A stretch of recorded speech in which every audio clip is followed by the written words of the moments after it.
guys, and welcome back to my channel. So, kumusta naman kayo guys? Ayan, nagulat ako kahapon, ang daming nag-comment, 'di ba? So, lahat ng na-heart ko sa comment, na-cleanse ko na kayo guys, isa-isa. And I hope na maging okay na yung pakiramdam mo. I hope na lahat ng pinagdadaanan mo is ma-overcome mo na. Okay? So, bukas, ayan, mag-cleanse ulit tayo. Magbabasa ulit ako ng comment and binabasa ko yan lahat guys. Alam ko yung mga mabibigat na pinagdadaanan nyo. Diba dito guys, grabe yung pinagdadaanan. Habang kine-cleanse ko, binabasa ko yung hindi ako nagbe-base din dun sa comment eh. Nagbe-base ako dun sa energy and I think mas grabe pa dyan yung pinagdadaanan mo. Yung comment mo, parang highlight lang yan, pero iba yung subok na ginawa sa'yo or pagsubok na nangyari sa'yo bago mo yan guys ma-overcome, bago mo na-overcome yung bagay na yan, no? So, mahirap kasi guys talagang ipaliwanag ang feelings, no? Pero huwag kayong mag-alala. Ayan, i-cleanse natin yan. Okay, so ayan guys, tignan natin. Meron tayong dalawang card, alam nyo na yan, energy mo, energy ni person. Okay? So, tignan natin guys, ano ang nararamdaman mo sa person mo? Nararamdaman mo sa person mo?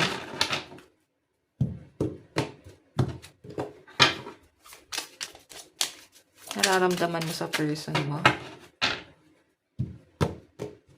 Okay. Ano naman ang nararamdaman sa ni person?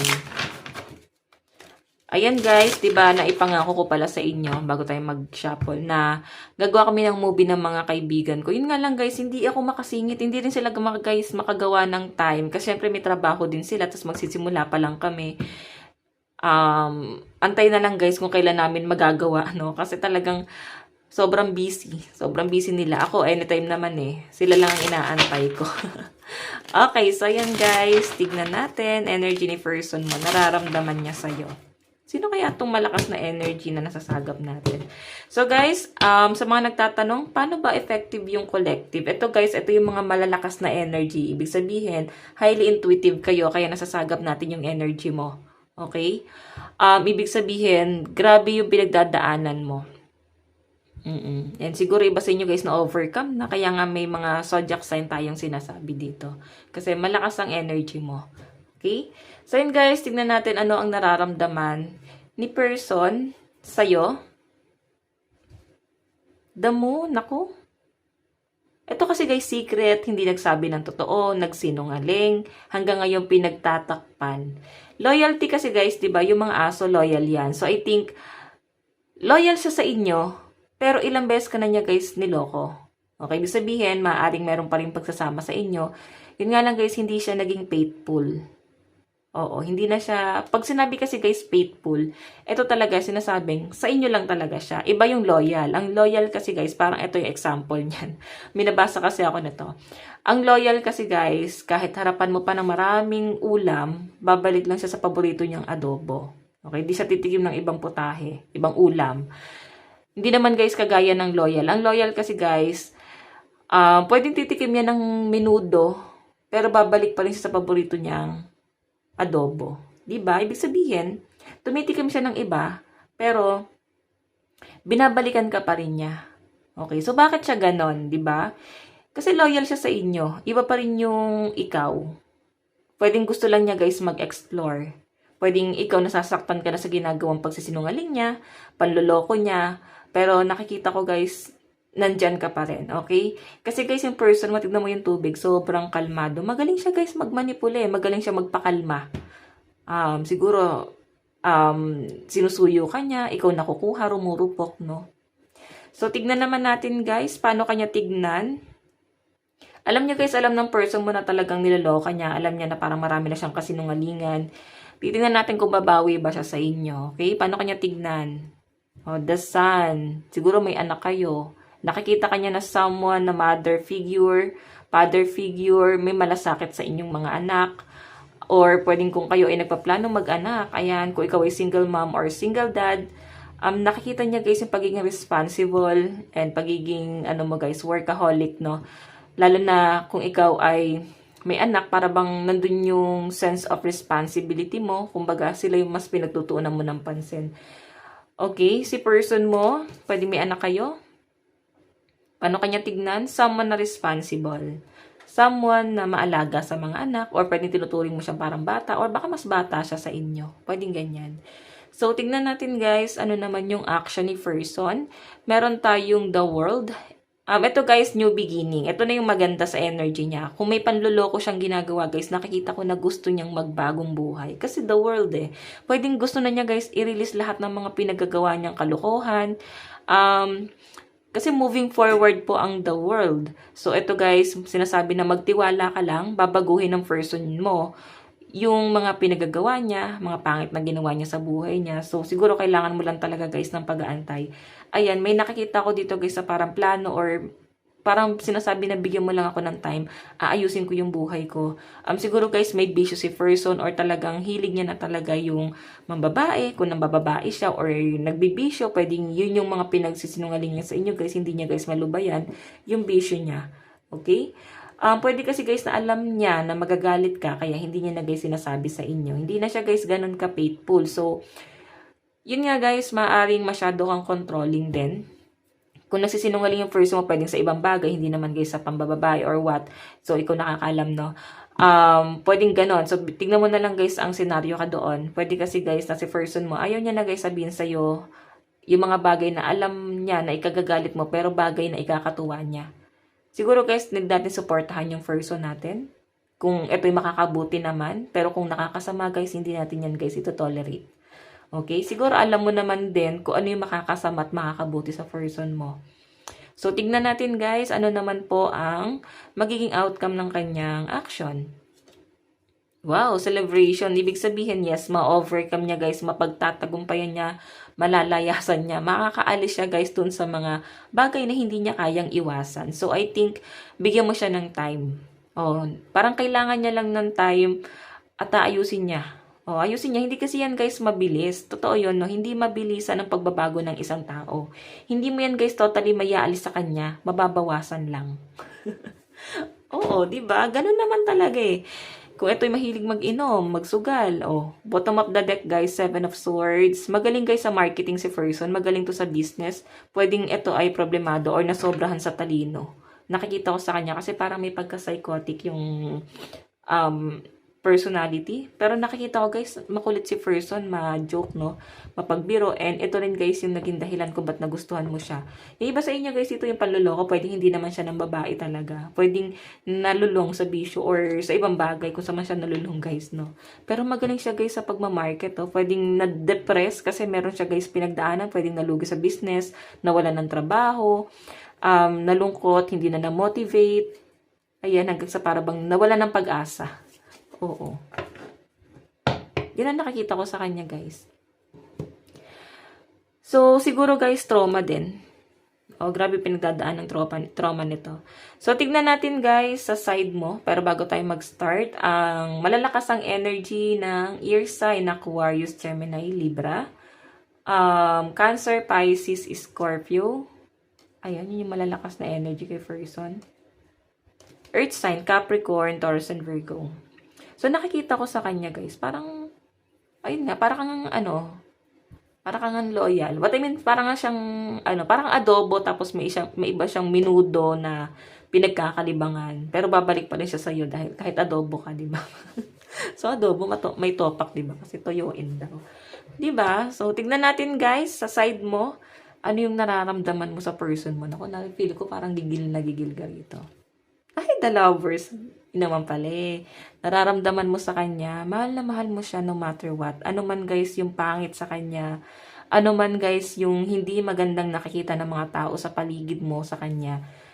Para sa'yo, fear yun, no? Pagmamahal talaga yung nafe-feel mo sa kanya. The lover. Siguro matagal mo siyang inaaral Parang matagal mo pinag-aralan tong pagmamahal na to. Hindi yan guys mabilis na naramdaman mo na parang mahal mo siya agad.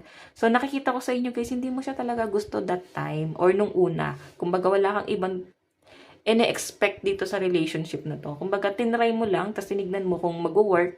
And habang tumatagal yung relationship niya, siguro years, doon mo lang guys natutunan na mahalin siya. Sa ngayon guys, nakikita ko sa'yo, pwedeng, hindi mo siya guys gano'n napansin Oo, hindi siya nagcha-chat, parang wala kang pakialam, hinayaan mo lang siya. Hindi kanya binibigyan ng time, parang okay lang. Basta nandyan lang siya, nag-ano naman siya guys, no, nag-effort naman kahit papaano. So, nakikita ko dito guys, ngayon napupunan mo na lahat ng mga mali pa lang nagagawa niya. Kasi guys, unti-unting lumiliit yung mundo mo.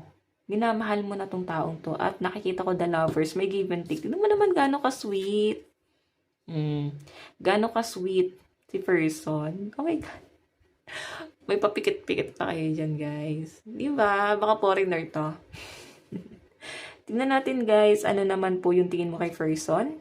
Wow, Ace of Wands, Temptation. Tukso pa siya. So, parang ano, tukso. Layuan mo ako. Siguro si person mo, maraming winasak na tahanan. Kasi parang, eto kasi guys, Ace of Wands, tukso to eh. Temptation. Pwede na tukso ka lang. Yun, kagaya na sabi ko guys, tinry mo lang tapos di mo alam, nahulog ka na pala. Nang di mo namamalayan. Oh my God, parang gandang title nun. Maraming winasak na tahanan. Ewan ko lang. Pero sa ibang bagay naman. So, alam mo na yan kung saan ka winasak ni person mo. So, tignan natin guys. Ano naman yung action mo? Wow, Page of Swords. Ibig sabihin, ngayon mo unti-unting inaaral yung mga bagay-bagay. So, nawawala ka sa focus mo, guys. Parang ano nangyayari sa akin? Ba't ako parang nagiging ganito? Or kung ito, guys, ay bago pa lang kayo, no? Pwedeng bago pa lang kayo, pero siguro kaya siya napaparaning ng ganito, ang pinabayaan mo kasi hindi mo siya minahal pa that time. Para siyang napariwara. Ganun yung na-feel ko. So, ngayon, guys, nakakita ko, minamahal mo siya kasi pinapatunayan niya sa'yo na willing siya at handa siyang panindigan ka. Okay, kaya may celebration dito. Page of Swords. Actually, ay no, hinihila ka ng mga hangin pabalik sa kanya. May iba ka kasing focus, doon ka nagpo-focus at parang feeling mo doon ka lang mas magiging successful. Yun yung kailangan. Pwedeng ito ay ikaw ay mas focus ka sa goal mo, sa family mo. So hindi mo guys focus yung love. Okay, yun nga lang guys, hinihila ka pabalik ko. Nakita mo ba yung hangin? Ayan no, pabalik. Nakita niyo ba guys? Pabalik ko yung hangin, pabalik doon, hinihila ka. Diba? So, siguro nandun ka na sa point na, ba't ko na siya laging iniisip? Hindi na siya maalis sa isip ko. Diba? Naguguluhan ka na rin. Bakit di na siya maalis sa isip mo? Kasi love na yung nararamdaman mo. Action. What I mean, ano yung overall, no? Overall energy mo dito sa action mo. Ano yung maging outcome? The moon. Niloloko mo na yung sarili mo. Ibig sabihin, di mo na guys kayang lokohin yung sarili mo. Di mo na kayang pagtakpan pa. Para bang, oh my God, mahal ko na talaga siya. The moon. Siguro kaya guys, the moon yung energy din ni person dito. Kasi alam niya na lahat ng sinasabi mo, taliwas sa nararamdaman niya. O, parang tingin niya sa'yo, parang sinungaling to. Ayaw niyang sabihin yung totoo.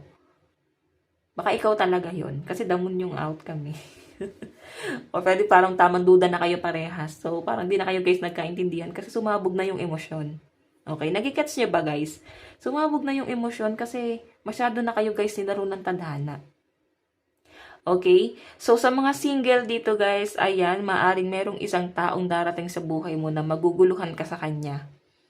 O kung ito ay, pwedeng bagong energy siya guys, kasi idea. Bagong energy. Pwedeng bagong energy. Pwedeng bago pa lang kayo ng person mo or paparating pa lang or pwedeng nararanasan mo na ngayon.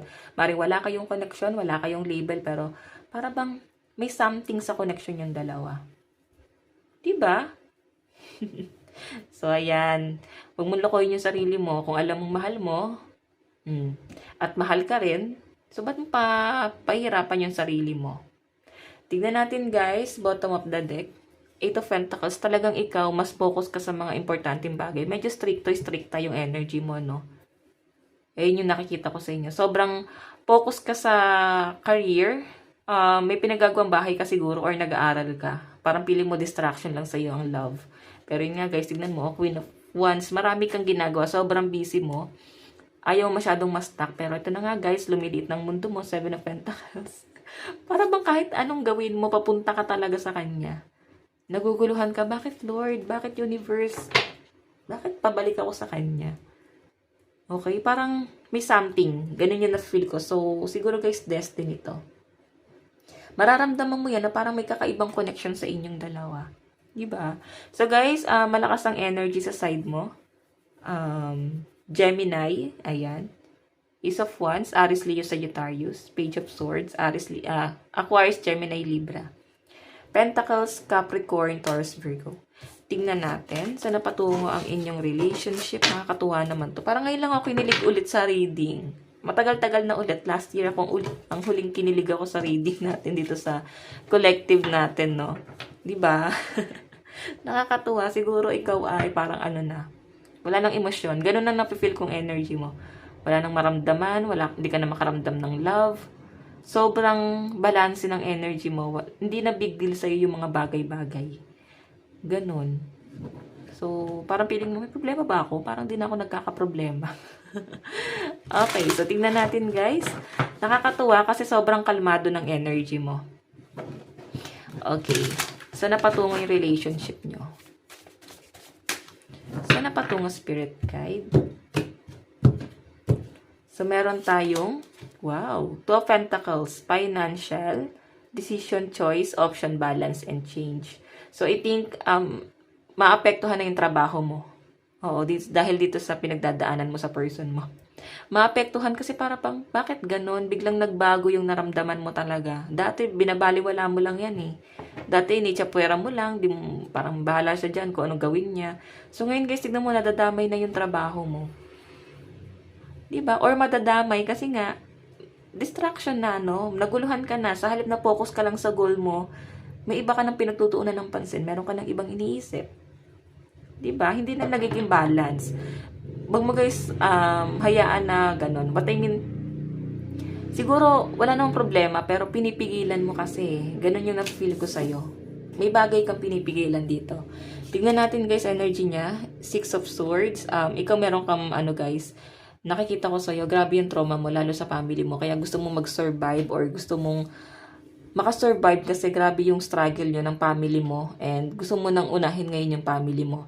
So, yung energy niya guys, nahihirapan siya kasi gusto kanyang tulungan. Naawa siya sa'yo kasi nakakita niya pagiging mo dito, yung paghihirap mo, mga sacrifice mo, lahat ng pinagdaanan mo sa buhay. Nararamdaman niya kahit hindi mo sabihin, no? Yun ang nakakatuwa guys, isang taong alam makiramdam. Okay? Pag ganun kasi ang person, parang kahit di ka na magsalita, kahit di ka mag-demand, alam niya kung ano yung dapat niya ibigay sa inyo sa hindi. So, movement, transition, change, travel, and moving on. Oh my God. Siguro kailangan mo na mag-move on sa past. Oo, sa pinapakita sa akin. Si person mo may trauma din to guys, pero hindi niya na yan guys masyadong tinitignan kasi iba din yung na-feel niya sa inyo. Okay? Meron tayong, oh my God, competition, fight, conflict, opposition, change, and rivalry. So, nagtatalo na yung puso't isip, guys. Nandun na sa point na ipipilit. Medyo may conflict sa relationship niyo. Hindi ko alam kung bakit pinipigilan niyo yung sarili niyo. Actually, parehas kayo ng person mo. Okay naman, wala namang struggle. Pero pinipigilan po siguro nasa conflict. Yung conflict nasa ibang bagay. Pwedeng sa family. Okay, ano ba yung mga conflict? Pwedeng ito ay nasa circle lang ng family. So, pwedeng, ito kasi guys hindi ko naman guys lalahatin. May mga client ako guys na may asawa siya. Pero na-fall siya sa kapatid ng asawa niya. 'Di ba? Pero, ayan, hindi natin yan guys pangangaralan. Ano lang guys, based lang sa mga na-read ko. And hindi ko guys ina-expect na may mga ganun pala talaga. Siguro may mga ganung conflict. Or pwedeng, sa ibang bagay, pwedeng against yung family. Or pwedeng malayong kamag-anak pala, hindi pwede. Pwedeng sa family niya, baka may nauna siyang family. Or pamilya niya, pwedeng gusto mo nang tulungan yung family. Ten of Pentacles, family pa rin talaga guys. In the world. Okay. So, nakakatuwa guys, talagang hindi niyo tinatalikuran yung responsibility. Alam niyo, mahirap to kasi parang nasa-sacrifice mo yung love life mo. And ganun din si person. Nasa-sacrifice niya yung love life niya dahil sa family, dahil sa obligasyon. Okay? Wala namang masama guys, lalo na kung maraming umaasa sa atin. Pwede nyo pa naman yan gawin. Hindi nyo guys kailangan pigilan yung nararamdaman nyo sa isa't isa. Kasi may pagpigil eh. Tignan natin guys, mensahe sa'yo ng person mo. Okay. Ayan, malakas po ang energy ng mga Capricorn, Taurus, Virgo, Aries, Leo, Sagittarius, Aquarius, Gemini, Libra. Ay, may water sign din pala. So, yung Earth sign, Capricorn, Taurus, and Virgo, nasa 10%. Ayan, nafe-feel natin dito. And sa fire sign, mga 5%. Aries, Leo, Sagittarius. Water sign, mga 3%.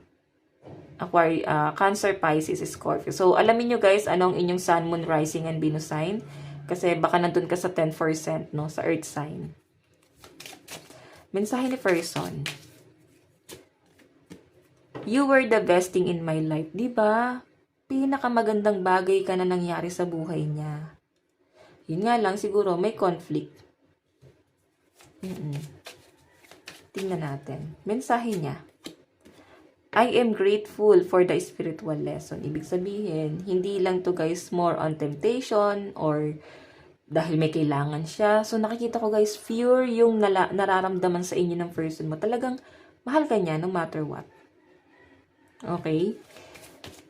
Ay no, may mga tinuro ka sa kanya guys na inside and out. Parang pati yung spiritual, no? Parang nagising mo siya. Siguro, grabe kang yung words of wisdom mo, grabe. And parang na-shake mo siya. Ay, ang galing naman nito magsalita. Parang ganon. Parang, iba yung mindset mo. Ganyan. Mensahe niya, I wish I could take back my words. So, may mga sinabi siguro siya sa inyo, guys, na parang gusto niyang balik-balikan yun. Or pwedeng ikaw yan. I don't react when people mention you. So, I think yung iba sa inyo, tago itong relasyon na to. Pinagtatakpan. Siguro may conflict. Wala akong nararamdamang kakaiba. Pero siguro, magkatrabaho kayo at bawal sa company niya yung relationship nyo. Kasi makakasira. Or pwedeng may parehas pala kayo pamilyado. Pero mahal niyo yung isa't isa. So, nasan ka doon? Okay, kung wala guys na nabanggit, ikaw na nakakaalam kung ano yung conflict niyong dalawa. At bakit parang tinatago tong relasyon na to. Pwede ikaw pala yung third party, pwedeng ganon. Minsan kasi guys, hindi ko naman tinotolerate, no? Hindi naman sa tinotolerate, no? May mga third party kasi guys na okay naman din yung hangarin. Hindi ako third party guys. Baka sabihin niya, ay naku, ba't tinatanggol yung third party? Balansihin natin guys. Oo, balansihin natin. Wala akong ipagtatanggol, wala akong kakampihan. Oo, walang kakampihan. Pero, ayan, sa mga third party, dapat alam nyo guys, no? Ayan, pagkasabihan na rin kita, may mga single naman. Doon ka na lang, B. Paubayan na lang natin si person. Or, kung siya ay may person pa, di ba, ayusin niya muna yung conflict niya. Kung yun yung conflict nyo, di ba? So guys, ito lang naman po ang inyong reading. Hanggang sa muli. God bless and love you all. Thank you.